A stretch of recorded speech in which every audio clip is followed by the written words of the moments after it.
मशरकी जलालपुर है वो दूसरी तरफ है, वहाँ पे अभी भी 15-15 फुट पानी है। अभी हम जहाँ खड़े हैं शीनी में, इसके अतराफ के सारे घर गिर चुके हैं। आगे जाएं तो आगे वाली बस्तियाँ आपको नजर नहीं आएंगी, वो सिर्फ आपको मैदान नजर आएंगे।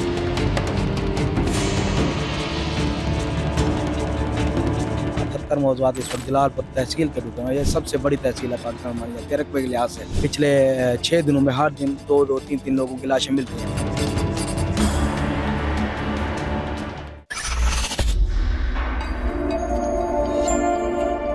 जी, जलालपुर पीरवाला के अंदर आई स्किल फ्लड रिलीफ ऑपरेशन को आबिद बांगा लीड कर रहे हैं और इनसे जानते हैं कि कितनी तबाही यहाँ पे हुई। आबिद भाई बताइएगा, जलालपुर मुकम्मल तौर पर डूबा है, 5 से 7 लाख लोग इफेक्ट हुए हैं, अभी भी रिलीफ चल रहा है, पानी भी है, लोग घरों को लौट रहे हैं। अभी क्या तबाही है? वापस जो आ रहे हैं देख रहे हैं मकान नहीं है, सब कुछ नहीं है, कैसा उनको किस तरह से वो टैकल कर रहे हैं? जलालपुर में तकरीबन ये जो जितना एरिया है, यहाँ आप जिस वक्त खड़े हैं, ये शीनी मैनी है। यहाँ पे 4 सितंबर को फ्लड आया था। इससे आगे 2-4 बस्तियां हैं, छोटी छोटी बड़ी बड़ी भी हैं। बस्ती डड्डा है, कच्ची है, वहाँ पे 2-2 महीने से पानी खड़ा। वहाँ पहले सैलाब आया, फिर यहाँ आया, यहाँ से आगे 7 सितंबर को जलालपुर टच किया था। ये मगरबी जलालपुर है, मशरकी जलालपुर है वो दूसरी तरफ है, वहाँ पे अभी भी 15-15 फुट पानी है। लेकिन जो ये मगरबी जलालपुर है, इसमें पानी उतर रहा है, लेकिन अभी भी 5-5 फुट 6-6 फुट छीनी से आगे जितने भी मौजात हैं सब में पानी खड़ा हुआ है। लेकिन लोग घरों को आ रहे हैं। घरों को आने की 2 रीजन थी। एक तो पहले जो लोग पानी में भागे भागे वापस आए, वो चोरियां हो रही थी। अब जो लोग वापस आ रहे हैं उनके लिए वहाँ भी जो कैंप्स लगे हुए थे या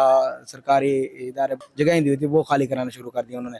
तो लोग वहाँ जगह ना होने की वजह से घर आ रहे हैं। अभी मैंने देखे लोग जा रहे हैं घरों को, जिनके घर अभी भी पानी में है वो लोग वापस जा रहे हैं। ये 2 वजूहत थी। जो लोग घरों की खातिर आए थे वो अब घरों में बैठ गए, जिनके घर बच्चे हुए हैं। बाकी जिनके घर गिरे हुए हैं उन्होंने फिर किसी ने 4 पाइयाँ रख के, मड बना के, छत बना के, वो भी 4 पाइयों के ऐसे। किसी को टेंट मिला है तो वो उसमें है, बाकी ऐसे ही ऐसे समझ लें खुले आसमान के नीचे बैठे हैं। इधर अभी हम जहाँ खड़े शीनी में, इसके अतराफ के सारे घर गिर चुके हैं। आगे जाएं तो आगे वाली बस्तियां आपको नजर नहीं आएंगी, वो सिर्फ आपको मैदान नजर आएंगे। अभी शहर के हट से देहात में कितने लोग मुतासर होंगे, कितने मौजूद हैं जो अभी सारे डूब चुके हैं? टोटल अगर जलालपुर देखा जाए तो 78 मौजूद हैं। मौजूद और बस्तियां मिला के जो सरकारी डाटा है, कल मैंने देखा 78 मौजूद इस वक्त जलालपुर तहसील के डूबे हैं। ये सबसे बड़ी तहसील है पाकिस्तान मानी जाती है रकबे के लिहाज से। और उसका एक चंक बचा हुआ है जो मुल्तान रोड वाला चंक है, वो तकरीबन इस पूरी तहसील का 10% होगा या 15% होगा। बाकी पूरी तहसील के गिरदनवा में एक साइड पे अभी 15-15 फुट पानी है, दूसरी साइड पे अब देखा जाए तो आधे से ज्यादा एरिया में अभी भी 5-5 फुट पानी खड़ा हुआ है। ये अच्छा, आपकी टीम शुरू से ही लोगों के साथ है, इमदाद कर रही है, जहाँ पे उनको रेस्क्यू भी किया गया, अभी लोग वापसी की तरफ आ रहे हैं, अब क्या मुश्किलात हैं? अब किस चीज़ को आप देख रहे हैं, कौन सी जरूरियात है? जब हम आए थे तब तो हड़बड़ी थी, अपनी फैमिली को निकालना था। मैं 6 सितंबर को आया था, 7 सितंबर को, तब मैंने अपनी फैमिली को रेस्क्यू किया। 9 सितंबर से हमने राशन पानी का इंतजाम करना स्टार्ट कर दिया। पहले हम जलालपुर रहे, जलालपुर में हमने तकरीबन 15 दिन से 18 दिन एक्टिविटी की है, जिसमें हम खाना देते रहे। यहाँ से जो लोग रेस्क्यू होकर गए थे और इलाकों से जो रेस्क्यू होकर आए थे उनको हम खाना देते रहे। 18 एक दिन हम खाना देते रहे। फिर हमने राशन स्टार्ट किया। राशन में स्टार्ट किया बस्ती बरारा से, वो लोग गेलेवाल की तरफ मूव हुए थे, पानी था इधर, उनको हमने राशन दिया। फिर हमने राशन दिया बस्ती गुज है, फिर सुजातपुर हमने राशन दिया।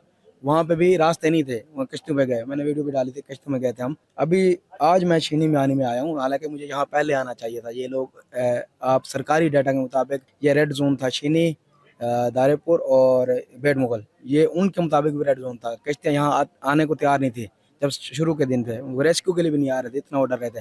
फिर उन्होंने अपनी तरतीब बनाई कि भाई जो लोग कच्ची से आगे फंसे हुए हैं और शीनी में फंसे हुए थे, इनको उठा के आगे एक और कस्बा है खान बिला, वहाँ ड्रॉप करते रहे। इतना उनके पास टाइम नहीं था कि भाई वो जलालपुर ड्रॉप करते। अगर जलालपुर ड्रॉप करते तो यहाँ वाले लोग डूब जाते, पानी से ही डूब जाते, खौफ और रात से मर जाते, पैनिक होकर मर जाते।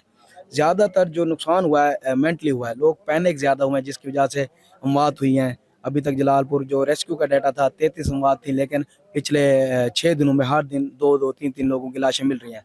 यानी कि लाशों का नंबर मेरे हिसाब से जो अगर इस साइड का जो निकला है वो 100 तक पहुँच चुका होगा, छोटे छोटे इलाकों में। जो अभी डाटा आपको इधर से मिलेगा ना, ये हेड पन्नत की तरफ से, वो आपको ऐसे समझ लें खौफ तारी कर देगा। इतनी लाशें निकलेंगी हेड पन्नत से, और ये हकीकत है। और जो जानवरों का नुकसान है वो तो अभी पता ही नहीं है, किसके जानवर कहाँ किधर गए वो भी नहीं पता लोगों अच्छा, को। अभी लोग घर वापस आ रहे हैं तो घर सब कुछ डूब चुका है, सब कुछ तबाह है, तो अभी मुश्किलात, पहला स्टेप क्या है? उनको रिहेबिलिटेट करने का पहला स्टेप क्या है? हमारे बस में इतना है नहीं। हमारे बस में यही है कि हम फूड दे रहे हैं, खाना दे रहे हैं। खाने के बाद जो है टेंट हैं अभी फौरी तौर पे जो हो सकते हैं, क्योंकि घर अभी नहीं बन सकते लोगों के। गवर्नमेंट चाहे तो बनाएगी, गवर्नमेंट नहीं चाहेगी तो नहीं बनाएगी। उनके सर्वे स्टार्ट हुए हैं अभी, हमारा काम है, अभी हम घर घर राशन दे रहे हैं जितना हो सकता है, हमने सड़कों पे नहीं बांटा, हम घर घर आ रहे हैं। तो जहाँ तक होगा हम राशन तकसीम करेंगे, उसके बाद टेंट वगैरह का हो सके तो वो करेंगे, क्योंकि वो आगे सर्दियाँ आ रही हैं, फिर हर घर में दो दो तीन तीन चार चार बच्चे हैं छोटे, तो सर्दियाँ बहुत मुश्किल हो जाएंगी गुजारना। और गवर्नमेंट के सर्विस अभी स्टार्ट हुए, तो गवर्नमेंट को प्रोसेस में ज़ाहिर सी बात है टाइम लगना, सर्दियाँ गुजर जाएंगे। अच्छा, आखिर में गवर्नमेंट से और जो फ्लाई इदारे हैं जो अभी यहाँ पे आके काम करना चाह रहे हैं, वो क्या बताएंगे कि कौन सी चीज़ है जो सबसे पहले इनको दें ताकि ये अपनी ज़िंदगी को दोबारा से शुरू करें? गवर्नमेंट तो अपने तरीके से सर्वे करेगी, वो उनका जो भी हिसाब होगा। बाकी जो फ्लाई इदारे हैं उनसे इतना रिक्वेस्ट है को इलाकों में ज़रूर आएँ। वो क्या करते हैं जलालपुर की हद तक, या जो लोग कैंप्स में बैठे हैं, अब कैंप्स में नौसरबाज भी बैठे हैं, शहर सारा वहीं होता है, कैंप्स में लूट मार करते हैं, शाम को शहर वापस आ जाता है, फिर कैंप में खाली लोग बचते हैं। उनको चाहिए कि भाई घर घर जाके तकसीम करें, उनके पास डाटा भी है, उनके पास लोग भी ज़्यादा हैं। शहर में बैठ के तो उनको सिर्फ लोग नज़र आ रहे हैं, घर को तो किसी का टूटा हुआ नज़र नहीं आ रहा उनको, किसी का जानवर तो नज़र नहीं आ रहा ना, किसी का बच्चे तो नज़र नहीं आ रहे किस हालत में है। तो वो उनको चाहिए कि इलाकों में आएँ, हर घर में जाएँ, एटलीस्ट कुछ ना करें, आवाज़ तो बने। हाँ जी, बहुत शुक्रिया। आबिद बांगा हमारे साथ मौजूद थे और ये आई स्किल की टीम है जो पिछले कई दिनों से यहाँ पे ऑपरेशन के अंदर हिस्सा ले रही है और लोगों को रेस्क्यू भी किया गया, उनको खाना पका हुआ भी दिया गया, राशन भी दिया गया, उनको अब दोबारा उनके घरों में जाके उनकी इमदाद की जा रही है। उनका यही कहना है कि अभी भी यहाँ पे ज़रूरत है और जो फ्लाई इदारे आ रहे हैं वो दूर तक बस्तियों तक जाएँ और ताकि आम लोग जो वाकई में हकदार हैं उनकी मदद की जा सके। जी।